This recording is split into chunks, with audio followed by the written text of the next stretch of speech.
afternoon, guys. Welcome to Dad Talks with Pio Balbuena. Tambay muna kami dito ni Joe. Go! Dad Talks, usapang AirPods. Dad Talks, usapang AirPods to. Patambay tol. Thank you, pare. Sobrang ganda ng bago mong show. Kasi Talaga? Dad Talks. Nung napanood ko, di ba sabi ko sa'yo kanina, nung napanood ko siya, sobrang marami tayong masishare sa Oo. pagiging tatay. Ito naman, ako pare, nagtatanong lang din kasi bagong airpot ako, di ba? Yeah, so, pares kailangan tayo. ko to i-figure out, di ba? Kumbaga, kanino pa ba ako magtatanong? Di sa mga Sa mga tropa tatay, din. sa mga tropang tatay. Di ba? Tropang Mismo, tatay mismo. din. Okay, tol. Hindi ko na patatagalin pa. Kanina pa tayo nakatambay dito. Yeah. So, sa mga hindi nakakaalam, who are you and what do you do? So mga tambay, ako si Pio Balbuena. Ang ginagawa ko, nagsimula ako sa pagiging rapper, actor, which is nakasama ko dito Yes. sa mga ilang projects namin, si Joe. So rapper, actor. Ngayon, pinasok ko na rin ng pagdidirect, content creations, and business. Lahat na rin no? nag-i-edit, All in one lahat. ka. So, All in nag-start one. yun bro nung pandemic. Kasi nung pandemic, di ba, syempre wala tayong masyadong projects. So sabi ko, syempre, buntis yung asawa ko nun. Kailangan ko ng isa pang source of income na malalagay ko yung skills ko. Dati nagra-rap ako, yung mga real talk na rap ko, nilipat ko sa pagko-content sa Facebook nung nagsisimula yung monetization ng Facebook. And then yung mga comedy skits, nilipat ko yon sa cellphone. Doon ako nagsimula sa cellphone lang. And then, ayun, naawa na Diyos, sumapul. Kumbaga, lahat nung ginagawa mo na, lahat nung kakayanan mo na, nilagyan mo lang ng kababagayan. Kababagayan. Diba? Oo, kasi yung pera, kayang-kayang kitain sa gusto mo eh. Kahit ano pa, kayang-kaya mo. Pero iba yung masaya ka doon sa ginagawa mo para hindi mo mararamdaman yung pagod. Oo. Sabi ko talaga, ililipat ko yung bagay na magpapasaya ako. Kailangan yun yung gawin ko. Kahit ilang taon ko siyang gawin ng araw-araw, hindi ako mapapagod. Tama. Yung Ka pa rin masaya eh. ka yung meron kang goal. Oo. Parang okay, ito yung mangyayari. So, ini-imagine mo siya, di ba? Parang konsepto muna siya, tapos magagawa mo siya in real life. Yun yung maganda sa ginagawa natin. Yun which is yung art. Oo. Di ba? Halimbawa, pag may i-review kang character mo sa isang project, Bago di ba? ng bago. Okay, ito yung character ko. Ini-imagine mo siya, ini-internalize mo siya hanggang sa matapos nyo yung proyekto, mapapanood mo yung sarili mo. Yun yung pinaka na-addict ko sa creativity and dun sa art form. Yun yun. Kaya pinangalan ko sa anak ko yun, Art. Talaga? Yeah, pangalan ng bunso ko nice. Anong lalaki, pangalawa? si Art. Dahil naikwento mo na rin, ilang anak na ba meron ka ngayon? Dalawa. So, si Hailey ko, babae, yun yung panganay. She's already 5 years old. Wow. Turning 6 na sa January. So, si Art ko naman is 1 turning 2 sa September. Yung baby ko kakatulang. Wow! So pwede pala natin paglaruin yan. Oo, magka-enjoy pa yung ngayon. Mga toys pa yan. Oo, pare. Ganun. Pero sobrang kulit na nila, no? Ibang Oh, level. iba. Lalo pag bata, bro. Makulit. Iba, no? Kaya pala sinasabi nila, mag-anak na kayo habang bata. Bata. Nakakapagod sa Nakakapagod, mga bro, tol. nakuha. Alam mo kaya nag-workout ako ngayon. Nagpapakondisyon ako kasi ibang level. Bro, tol. actually. Minsan nga nakakapagtaas akong boses kasi natatadyakan yung nanay niya. Tumatalon sa tahi ng nanay niya. Alam mo, may tanong ako dyan. Ikaw, paano mo dinidisiplina naman yung Okay. Para Ngayon sa, nabata pa siya. Ngayon at saka para sa internet people din So syempre pare, kailangan malaman ng anak natin kung ano yung tama o mali. Hindi pa siya nakakaintindi ngayon. 2 years old, hindi niya alam na pag pinaliwanag mo sa kanya kung ano yung bawal at hindi nila alam yan. Pero paano nila malalaman na maganda o hindi maganda yung isang ginagawa nila? Sa tono mo tsaka yung expression ng mukha mo. Kasi yun yung binabasa nila sa ngayon, mukha natin di Mukha, ba? yeah. Saan nang galing yung interest mo sa paggawa ng magagandang klase ng content? Parang tingin ko nga sa'yo, director di ba? Ikaw nagko-conceptualize nito, ikaw nagde-direct. Sa pag-iilaw, may say ka rin sa camera. Saan galing to? From rap to directing. Alam mo, may ugali ako na mabilis akong maumay sa bagay, no? So, yung pagrarap ko, consistent ko siyang ginawa for 14 years. Consistent yon, walang hintuan. Tapos, naging room ko para makawala doon is yung pagko-content, paggawa ng mga short films na halos kaparehas din sa rap. So, kaya ako siya ginawang pelikula, kaya ako napunta ron. Yung mga gusto kong ma-express na imagination o creativity sa music, kulang minsan yung 3 minutes or yung buong album So, sabi ko, pwede ko siyang ilipat since umaarte naman ako. Ilipat ko siya dito sa paggawa ng pelikula. So, by the end of the day, kaya ako siya ginagawa din kasi, Joe, kasi ang saya niya gawin talaga Yung imagination mo, nagiging reality. Nakita ko gumagawa ka rin kasi ng series about family. Ano nagtulak sa'yo gawin yun? Yung anak ko, sinasama ko na rin siya sa pagko-content. And grateful ako kasi nahiligan niya yung pag-acting. Minsan siya na rin yung nakakatawa to kasi may mga videos kami na unreleased. Na si Hailey pa talaga yung nagyaya. Yung panganay siya pa talaga yung nagyayaya sa amin mag-content. Kahit ayaw Ayaw namin ni Ira. Wow. Daddy, tingnan mo, ganito gawin natin, oh. Talaga? Maganda to. Tapos, yan, ganyan ka lang, ganyan ka. Kami pa tinuturuan niya. Siya talaga nagtuturo Kung sa ano amin. talaga yung makikita nila sa atin, yun yung gagawin nila. Yun talaga. Kaya totoo yung sinasabi nila, bro, na sa bahay, sa loob ng tahanan talaga nagsisimula yung pundasyon, Yung karakter, yung no? karakter niya. Kami mag-asawa. Ako tulad ko, parang hindi ako perfecto, di ba? Same! Di ba? Hindi ako perfecto. Pero nitong naging magulang na ako, parang kinurate ko yung buhay namin na. Nagkaroon ng ultra malaking sensitivity. Mismo. Nagkaroon Oo. ng pressure. Teka, mali yun ah. Oo. Ngayon nga, napansin ko, hindi na pala ako nagmumura eh. Di ba, bro, ganun. Dati madalas pag nag-aaway kami mag-asawa, di ba, okay lang eh. Mararat-ratan. Ngayon, medyo, may ganun na kami. Inabot kami minsan ng pagtatalo ng misis ko sa loob ng kotse. Hawak niya yung baby ko. Alam mo yung ginawa ng baby ko sa akin? Hawak siya eh. Oo. Kaka 1 year old lang nito pare. Alam mo ginawa ng baby ko? Gumano, Tignan parang mo. inaawat niya ako. Oo, bro. Tapos kinikiss niya yung mami niya. Dalawa na sila, isa ako. Oo, ganun, Mananahimik na ako ganun, simula ngayon. ganun, Di ba? yun. Pipiliin mo talaga yung ipapakita mo sa kanya at yung ipapakita mo is yung magagandang klase lang ng pamumuhay mo. And yun yung isa siguro sa pinakamagandang parte ng pagiging tatay. May mga bagay kang kailangan i-adjust para rin sa growth natin. Hindi mo nga rin siya Di ba? masasabi na 100% gusto ko ba to? Hindi. Nadadala na lang ako dito. Kailangan eh. Di ba? Oo. At saka bro, iba na rin kasi yung stage pag teenagers na sila. Iba naman. Mag-iibang tatay yun. na Iba naman ka tayo. naman nun. Di ba? Kasi Parang ayaw na. Siyempre. Parang isipin madami mo, akong makakaway ah. Sila makakapagsabi niyan yung mga parents na meron ng teenagers na mga Oo, anak. oo. Hindi, Kasi pero- tayo, kailangan din natin matuto doon eh. Oo, Kaya siguro pare. sa comments, sabihin niyo yan Oo, sabihin niyo. para matuto rin kami ni Joe. Kung Di ano ba? yung mga dapat namin paghandaan. Di ba? Kasi bro, kami puro bagets pa yung mga kids namin eh. So may 2, Laro-laro pa lang, di ba? O, don't Paano eat yung, that. alam mo doon ako nape-pressure na paano to, lalo yung sa babae ko, Mm. yung panganay. Kaya lagi ko sinasabi sa kanya ngayon ng bata, ate ka, ate. Ate, kaya sinasanay na rin namin sa bayan, tawag namin sa kanya, ate. Para may sense of responsibility. Yun, Diba? nararamdaman niya na, okay, kailangan kong Ayusin ilid ko. yung bunso ko. Ayusin May ko to. responsibility, ayusin ko to. At meron akong isang kaibigan, no? Kasi mahilig ako pag, halimbawa, may mga meetings, ganyan, o may mamimit ako na parent din. Tinatanong ko din talaga, bro. Kaya nung niyaya mo ko dito sa podcast, sabi ko, ang ganda nun. Kasi gusto ko talaga siyang kwentuhan. Kasi gusto ko rin matuto. Ngayon, maganda yung sa show mo kasi dun sa comments, pwede sila makapag-ambag dun eh. Diba? Napaka-healthy. Tsaka alam mo yung natutuwa ako dito, Tol. Kasi may mga airpat, may mga tatay na nagme-message na natutulungan ko daw silang maging mabuting tatay. Salamat po. Salamat Isa ka kasi dun, bro, na-inspire sila. alam mo gusto ko. Kasi Pero- isa ka dun sa magbubukas ng pintuan na Oo, yun.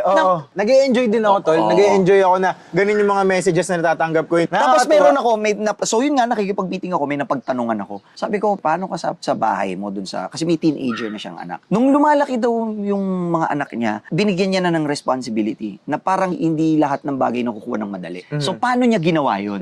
Kasi ang hirap naman nun kung i-explain mo lang, bata pa sila, di ba? So alam mo, kinuha kong technique yun. Sabi ko, pagka medyo nag-7 or 8 na si Hailey, sabi ko, gagawin ko yun. Ang ginawa Paano daw? niya, kapag may gusto siyang biling sapatos yung anak niya, kailangan meron siyang gawing chores sa bahay. Talaga? Tapos i-scorean yun nila. Tapos yung score na yun yung iipunin niya para mabili yung bagay na gusto niya. Kasi natututo sila na hanggang sa paglaki nila, na ma-mindset sila na, okay, kailangan pinaghihirapan ko yung isang bagay. Walang trabahong madali, dapat nila maintindihan Hindi yun. yan parang mansanas Lahat na babagsak na lang babagsak lang sa'yo. So yun yung pinaka-importante and matututo sila maging madiskarte sa buhay. So imagine mo, ba't ko nasasabi maganda yung show mo? Kasi yun, nakuha ko sa pagtatanong. Di ba? Ako rin, nagtatanong na nagtatanong. Paano yung mga taong hindi kayang magtanong? Kasi hindi mo maaalis, hindi magkakaiba tayo ng characters eh. Kumbaga yung foundation natin, kailangan tanggalin yung hiya. Yun yung trabaho natin eh.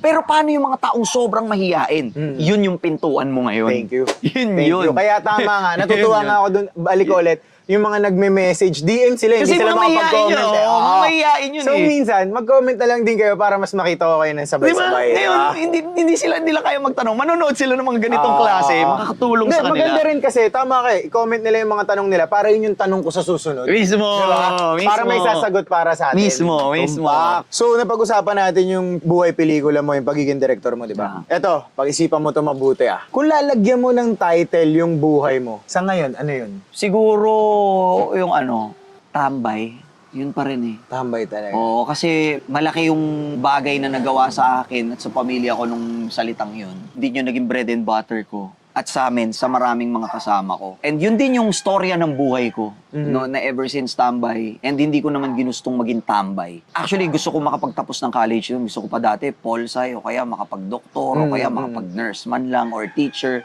yung may siguradong trabaho, kaya maging police. Marami akong gusto nun nung bata ako. Pero wala kang pampaaral, no? So sabi ko, kahit mag-ano na lang ako, mag-HRM. High school ako nun, wala akong pampaaral. So naging tambay ako. And yung pagiging tambay ko noon, siyempre doon ka natuto mag-rap-rap. So marami ka natutunan sa pagiging tambay mo. Okay. So yun yung naging eskwelahan mo. Oo, and so yun yung naging eskwelahan ko ng kolehiyo, yung kalsada. Yung pagdiskarte, yung lahat ng elements na yun na ginagamit ko hanggang ngayon na bread and butter ko, natutunan ko yun sa kalsada. Pagiging rapper, sa pagnegosyo, sa street hustling, di ba? Pagdating sa pakikisama, pagdating sa hanggang sa inuman. Ano ba yung contents namin sa Tambay serye? Puro inuman din.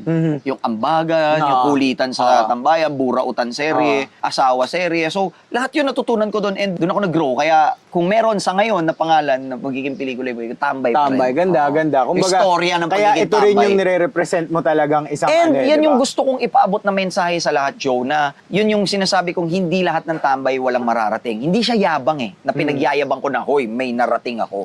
Hindi kasi ikaw naman ang maglalagay kung hanggang saan yung limitasyon ng success para sa'yo. Basta importante, kinikilusan mo, Tsaka sinisipagan. pag gusto mong umangat, aangat. Oo, Unlimited tong para sa atin. Lalo yung mundo ng internet. So ngayon, uso na yung PisoNet, di ba? Or yung mga computer shop. Kasi ubusin mo yung oras mo dyan sa paglalaro, hindi masama maglaro, basta nasa tamang oras, mag-aral ka ng isang bagay na sa tingin mo magiging masaya ka. Oo nga lahat ng detalye nasa Nasa internet na ngayon So para siyang course na ikaw yung mag-aaral sa sarili mo na pag natutunan mo, pwedeng gumawa ng pera para sa'yo. Lahat ng matututunan mo, gagawa naman talaga ng pera para sa'yo. Basta Oo. gusto mo. Basta gusto mo. Una, gustuhin mo muna. Gustuhin mo muna. And pare, be obsessed about it. Be crazy about it. Okay lang mabaliw basta sa magandang bagay tulad ng asawa ko. Yeah! Galing nun Kailangan pare.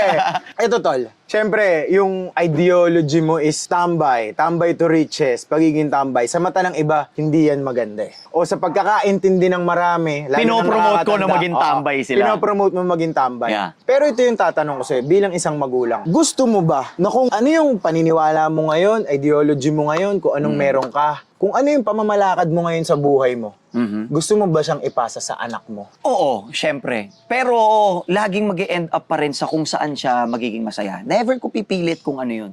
Kahit ano yun. Di ba? Ayaw mo mag-aral? Try ko na hindi. Dapat mag-college ka. Matuto ka man lang nito. Hindi, kung papa. ibalik Hindi, niya, sabihin niya, hindi, papa, tambay to riches lang tayo. Siguro, sasabihin ko sa kanya, masaya ako doon. Ikaw, magiging masaya ka ba doon kung magiging ganun ka?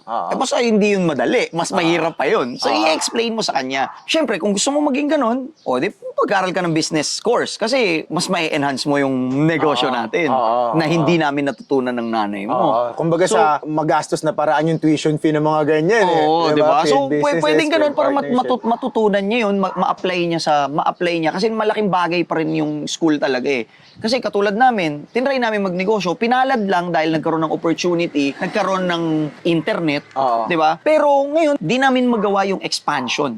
Hanggang ngayon, ganun pa rin. No? Tinatry namin, kumukuha kami ng mga tao na magiging part ng team, ng mga graduates na kaya pa rin gawin yun. So, importante pa rin talaga yung pag-aaral. Ako naman, nagkaroon na kahit papaano, may pampaaral na, yung oras naman yung nawala. So, di ba, You can never have it all, no? hindi, totoo. Di ba? Noon, ang dami kong oras, ayoko maging tambay, walang opportunity, walang pera. Nung nagkaroon naman ng opportunity, meron ka ng pera, pampaaral, wala ka naman oras. Tsaka, yung gusto kong naman, di ko makukuha sa school. Ito talaga yung gusto ko, yung mag-create. Yung may courses na ito, sa internet na lang din, di ba? Palagi ko tanong sa mga guest, kung gusto ba nila, kagaya sila ng anak nila. Pero ikaw, Tola, ano yung gusto mo na wag makuha sa'yo ng anak mo? Oh my God, siguro, lalo sa lalaki. Ako kasi dito ko lang ito sasabihin, no. Nakatigil nga ako ng pag-inom dati nung nagkasakit ako eh. Sa mga hindi pa nakakaalam, nagkaroon ako ng 4 major surgeries dati. Pero dati kasi mahilig ako uminom. Ang problema sa akin, Malakas ka, Tol. Malakas ang ka. problema, mabilis akong malasing. Pwede sila mag-inom, yung mga anak ko, pag mga lumaki-laki na sila. Pero feeling ko yung panganay ko, ayaw niya, hindi niya yung trip eh. Kasi lagi niyang binawala. Pero hindi ko pa masasabi yan. Siguro kung ano yung bagay na ayaw kong manahin nila is yung pagiging iba kasi, yung namana ko to sa mga chewing ko eh. Ano? Maoy eh. Makulit, tol. Medyo makulit talaga. Makulit. Makulit Pero talaga hindi ka eh. naman maoy na nagwawala. Wala, hindi naman. Harmless Ako harmless nakita naman. ko na yun ha. Harmless Kaalala mo naman. na, kailangan tayo. Bro, Kung makulit. umaga ka dun sa kwarto, di ba? Pero cute na lasing. Yeah. Hindi maoy. Pag maoy kasi nangaaway. Siguro yun na lang yung wag mo nilang manahin kasi ang hirap kayong wala yung sharpness nila, yung kailangan focus sharp nila. eh, di ba? Kailangan sharp ka, kailangan may focus ka. Oo. So, yun lang yung wish ko. So, Swerte lang tayo sa mga kaibigan natin kasi naalalayan tayo. Naalalayan tayo. And lahat ng mga napili natin kasama, mga solid din talaga. Tama, diba? tama. Mga chill questions na tayo. Gaano ka katakot sa misis mo? Sobra, bro. Alam mo ha? Parang nakakatakot siya eh, no? Oo. Tayo, sa mga misis natin, malaking ambag sila sa atin dahil mas naging focus. Nagkaroon ng direction and alam natin kung saan natin mas spend yung oras natin. Kasi may disiplina na nila eh. Ako yung ganong klaseng lalaki, no, na parang kailangan may aira. Kasi kung wala siya, feeling ko, lahat din ng nandito sa akin ngayon, feeling ko hindi ko rin siya ma-achieve kung ano man yung Tama, tol. meron. Kasi, alam mo yung rock and roll lifestyle ako eh. Hindi. Siyempre, rapper ako eh, di Feeling ba? ko, pare, Puta, gusto ko nandito ako dyan sa mga, nandito ako, gusto ko pupunta ako, mag-e-enjoy ako. Kasi rapper ako eh, kumbaga, sabi ko nga, ayoko magnegosyo eh. Sabi ko sa kanya yun, hindi ako negosyante, ayoko magnegosyo. Kasi hindi naman yun yung trip kong buhay. Tapos, siya yung nagpaintindi sa akin nun na kailangan pala yun, na parang art form din pala yun. Hanggang sa nung napasok niya sa akin na art din yan. Creation yun eh. Ang ginagawa mo dun, money. Oo, money. So ngayon, nung nag-gets ko yun, art yun ha. O, Art. Oy, art yun ha, art. O, sige. Nung hawak mo na yung mga pera, art. Masasabi mo ba na mas humuhusay ka sa ginagawa mo dahil sa kanya at sa mga kids? Dahil kay misis, tsaka sa mga kids? Oo. Kasi at the same time, yung pagtuturo ko sa kanila, kung paano. Kasi si Ira, ano yun eh, mahiyain yun. Hindi talaga siya nagko-content. Introvert siya dati. Sabi ko sa kanya, hindi, kaya mo yan. Ba't ka mahiya? Wala ka namang tayo sa mukha. Sabi ko, mahiya ka pag mabaho ka. Hindi ka mabaho. Sabi ko, lika. Oh. Eh ngayon, main artista Ngayon, mo. siya na minsan nag-iisip ng content. Talaga? Minsan pinaprank na ako. Nakailigan. Ganon siya nag-start. Tapos Ayos. ito pa nakakatawan, nag-start pa siya, ang laki ng tiyan niya. Talaga? Ili. Solid, Ganon. pare. Sabay sila ni Balong. Tagal na Sabi rin. ko, tinuturuan ko sila umacting, oh. O ganito sabi mo, Eh ganito, ngayon, may ganito. acting talaga siya eh. Ganon, Di dito ba? na lang na niya natutunan. Ingat ka, baka ma-pirate sa'yo si Miri. Nakita mo, bigla na Alam mo, kinukuha ni Direk Roman. Oh, Kinukuha ni Direk Roman. Yasti. Kukuha rin sa TV5. Sabihin mo 20%. Biro lang. Ganon. Biro lang. Eto, tol. Ano sa mga pananaw mo noon yung nabago nung nagkapamilya ka? Yung mas maraming time syempre na kasama sila kasi yun yung mga realizations ko eh. So, nabago yun, yung pagiging lagalag ko, yung madalas sobrang dami kong oras para sa rap game ko, yung sa pagtambay ko. Ngayon, tambay na lang sa bahay, sa pagko-content, ganon. Yun yung pinakamalaking nabago. Yung kung saan ko mauubos yung oras ko. Kumbaga dun mo parang nakita na kung para saan siya. Yes, gano'n. Di ba, katulad yan, pag nagbabantay kang bata, nandun ka, nakabanding mo sila, nanonood ka ng mga YouTube tutorials. So, doon ka matututo. Kasi yung time mo, nagiging, kapakipakinabang. Oo. Kumbaga, ikaw na rin maiiya sa sarili mo pag yung ginagawa mo, walang kabuluhan. Kabuluhan. Or pagka walang mapapala yung pamilya mo sa ginagawa mo ngayon. Yun, gano'n. Diba? So, ako, yun yung parang isang nakita ko na Kaya sa bahay, bro, no boring moments kami doon eh. Wala. Hindi, pare, Dead tsaka end. ikaw yung personality mo, hindi talaga Wala. mag-board yung mga tao Dead sa'yo, end. pare. Shout out pa rin sa'yo kahit kasama kita.